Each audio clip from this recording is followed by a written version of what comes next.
বাড়ি থেকে আসার পর রোজা শুরু হওয়ার আগে আস্তে আস্তে করে সবকিছু কিন্তু গুছিয়ে নিচ্ছি। পবিত্র মাহে রমজান আসতে কিন্তু বেশি একটা দেরি নেই। রমজান মাসে তো আমার কাছে খুব ভালোই লাগে, মনের ভিতর একটা পবিত্র পবিত্র ভাব এবং একটা শুদ্ধ শুদ্ধ ভাব আসে। সকালের নাস্তায় দুধ চিতই পিঠা খেয়ে তারপরে ফ্রিজ পরিষ্কার করে দুপুরে রান্না বান্না সেরে নিলাম। তো আগে কিভাবে আমি ফ্রিজ পরিষ্কার করে নিলাম এবং সাথে কি করলাম সেটাই আপনাদের মাঝে শেয়ার করতে যাচ্ছি। চলুন তাহলে মূল ভিডিওটি দেখে নেওয়া যাক।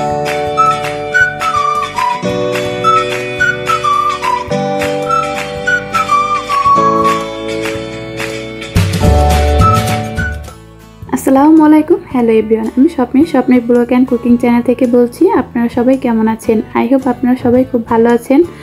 আমরাও আলহামদুলিল্লাহ ভালো আছি, সুস্থ আছি। সবাইকে বসন্তের শুভেচ্ছা জানিয়ে আমার ভিডিওটি শুরু করতে যাচ্ছি।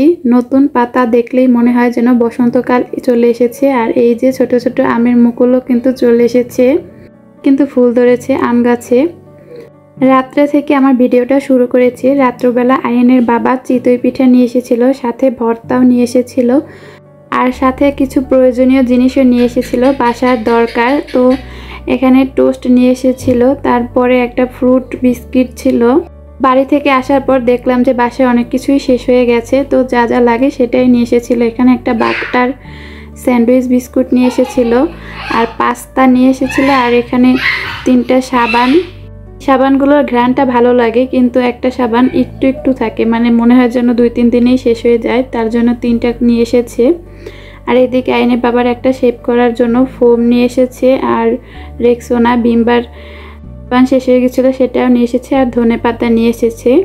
তো পিঠা অনেকগুলাই নিয়ে এসেছিল, 2টা খেয়েছি আমি ভর্তা দিয়ে, আর ভাবলাম যে রাতের বেলা ভিজিয়ে রাখি, তো সকালে খাওয়া যাবে ভালো। শীতের দিনে কিন্তু সকালবেলা দুধ চিতই পিঠা খেতে বেশ ভালোই লাগে। তো এখানে আমি দুধটাকে জাল করে, গরুর দুধ, বাড়ি থেকে যে গরুর দুধটা দিয়েছিল সেটাই জাল করে নিয়েছি, আর এখানে একটু নারিকেল দিয়েছি, আর মিঠা ছিল বাসায়, তো সেই মিঠা দিয়ে তারপরে খুব ভালো করে জাল দিয়ে পিঠাগুলো ভিজিয়ে নিচ্ছি। বাসায় পিঠা বানাতে না পারলে কি হবে, কেনা পিঠাও তো ভিজিয়ে খেতে পারি। আপনারা যারা পিঠা বানাতে পারেন না তারা কিন্তু চাইলে এরকম ইনস্ট্যান্ট এনে ভিজিয়ে খেতে পারেন আমার মতো। আমি বাসায় অনেকবার চেষ্টা করেছি, কিন্তু ঠিকঠাক মতো পারফেক্ট চিতই পিঠা হয় না, তার জন্য আমি এভাবে কিনে ভিজিয়ে রাখি, তারপর খাই। তো এখানে কিন্তু ঢাকনা দিয়ে ঢেকে রাখবো সারা রাতের জন্য। এটা সকালেই খেতে বেশি মজা লাগে, সারা রাত ধরে ভিজে একবারে সফট নরম হয়ে যায়। তো সকালবেলা হয়ে গেছে, সকালবেলা আমি এখন পিঠাটা দেখবো কি পর্যায়ে হয়েছে। একবারে কিন্তু ঝোলটা একবারে টেনে গিয়েছে। আমার অসম্ভব পছন্দের একটি পিঠা দুধ চিতই পিঠা, তো অবশ্যই আমার কিন্তু সেটা মিঠা বা রস দিয়ে ভেজানো সেটাই ভালো লাগে, চিনি দিয়ে ভেজালে সেটা ভালো লাগে না। আপনাদের কার কার কাছে পছন্দ কমেন্ট করে জানাতে পারেন। আমার কাছে তো অমৃতর মতো লাগে। সকালে নাস্তা পিঠা খাওয়ার পরে পেট ভরে গিয়েছিল, আর কোনো কিছু খাওয়ার দরকার পড়েনি। তো ভাবলাম যে আজকে ফ্রিজটা পরিষ্কার করে ফেলে, যেহেতু সামনে মাহে রমজান মাস চলে আসছে। নর্মালটা আমি কিন্তু আগেই পরিষ্কার করে নিয়েছিলাম, তো এখানে ডিপ পরিষ্কার করব, যেখানে আমরা মাছ মাংস সংরক্ষণ করি। তো আমার ফ্রিজটা যেহেতু ড্রয়ার সিস্টেম হওয়াতে আমার কিন্তু সুবিধাই হয়। আমি কিন্তু মাঝে মাঝে ড্রয়ারটা খুলে পরিষ্কার করে ফেলি যদি একটু নোংরা হয়, আর 3 মাস পর পর একবারে ফ্রিজ বন্ধ করে তারপরে বরফগুলো গলে ফেলে দিয়ে তারপরে আবার কিন্তু সুন্দর করে পরিষ্কার করে রাখি, এতে করে কিন্তু ফ্রিজটা ভালো থাকে। এই যে দেখিয়ে দিচ্ছি আপনাদেরকে কি পরিমাণ বরফ হয়েছে আমার ফ্রিজে। তো অবশ্যই কিন্তু 2-3 মাস পর পর এই বরফটা গলে তারপরে ফেলে দিতে হবে, তা না হলে কিন্তু ফ্রিজটা নষ্ট হয়ে যাওয়ার সম্ভাবনা থাকে। আমিও চেষ্টা করি 2-3 মাস পর পর খুলে পরিষ্কার করা। দেখেন যে প্রচুর পরিমাণ কিন্তু বরফ হয়েছে। আমি এই পর্যায়ে ফ্রিজটা একটু বন্ধ করে রেখে দিব, যাতে করে বরফটা একটু নরম হয়। তারপরে ফ্রিজের সাথে যে চামচটা থাকে সেটা দিয়ে কিন্তু হালকা করে মানে প্রেস করলেই কিন্তু বরফগুলো পড়ে যাবে। রমজানের আগে কিন্তু আমি অনেক কিছু টুকিটাকি গুছিয়ে রাখবো, তো সেটাও আপনাদের মাঝে শেয়ার করব। চাইলে আমার চ্যানেলটি সাবস্ক্রাইব করে পাশে থাকতে পারেন নতুন নতুন আরও ভিডিও পেতে। লাইক করবেন এবং আপনাদের কোনো কিছু জানার থাকলে কমেন্ট করতে পারেন, কিন্তু অবশ্যই আমি আপনাদের কমেন্টের রিপ্লাই দেওয়ার চেষ্টা করব।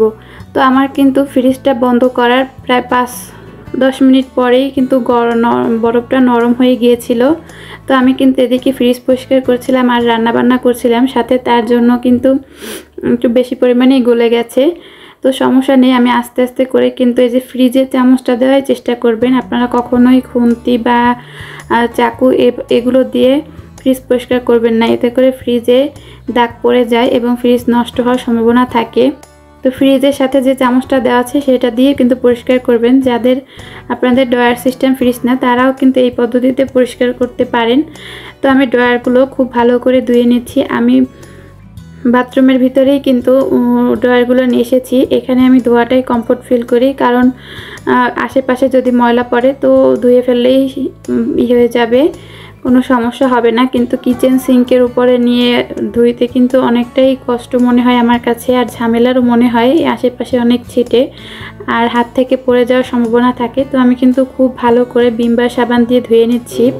ভিম বার সাবান দিয়ে কিন্তু খুব ভালো পরিষ্কার হয় সব জিনিস, তো তার জন্য আমি ভিম বার সাবানই ব্যবহার করছি।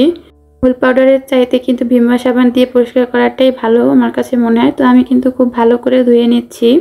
আপনারা অবশ্যই 2-3 মাস পর পর ফ্রিজ পরিষ্কার রাখার চেষ্টা করবেন, আপনাদের যতই কষ্ট হোক না কেন, কারণ তা না হলে কিন্তু ফ্রিজ নষ্ট হওয়ার সম্ভাবনা থাকে, একটা বাজে গন্ধ বের হয়।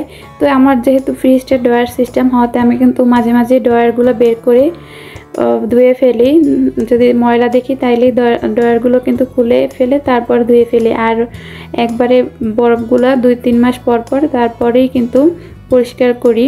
আমার কাছে ড্রয়ার সিস্টেম ফ্রিজগুলোই ভালো লাগে, কারণ এটা একটু ঝামেলা কম মনে হয়।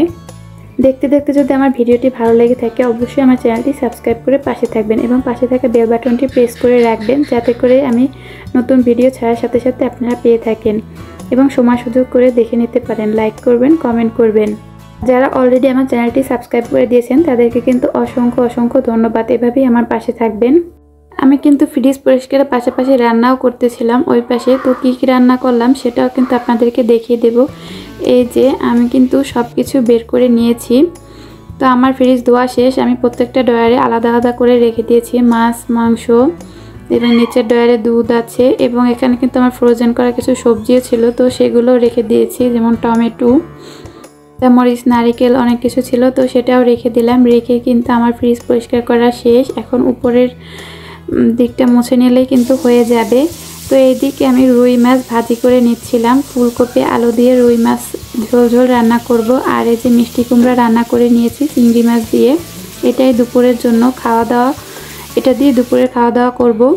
তো রুই মাছটা ভেজে নিয়ে আমি ফুলকপিটাও কিন্তু হালকা করে ভেজে নিচ্ছি, সাথে আলুও কিন্তু ভেজে তারপর রান্না করব। আমার কাছে সব কিছু ভেজে রান্না করলে ভালো লাগে। তো রান্না করার পর ভিডিও করতে মনে ছিল না, তো খাওয়ার সময় আপনাদেরকে ভিডিও করে দেখিয়ে দিচ্ছি।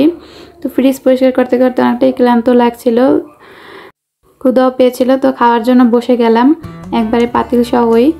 কেউ কিছু মনে করবেন না, একাই খাই, তো তার জন্য এরকম আর প্রিপেয়ার করার সময় পাইনি যে ডেকোরেশন করে বসবো। তো আবারও দেখা হবে নতুন কোনো ভিডিওতে। সেই পর্যন্ত ভালো থাকবেন। আল্লাহ হাফেজ, আসসালামু আলাইকুম।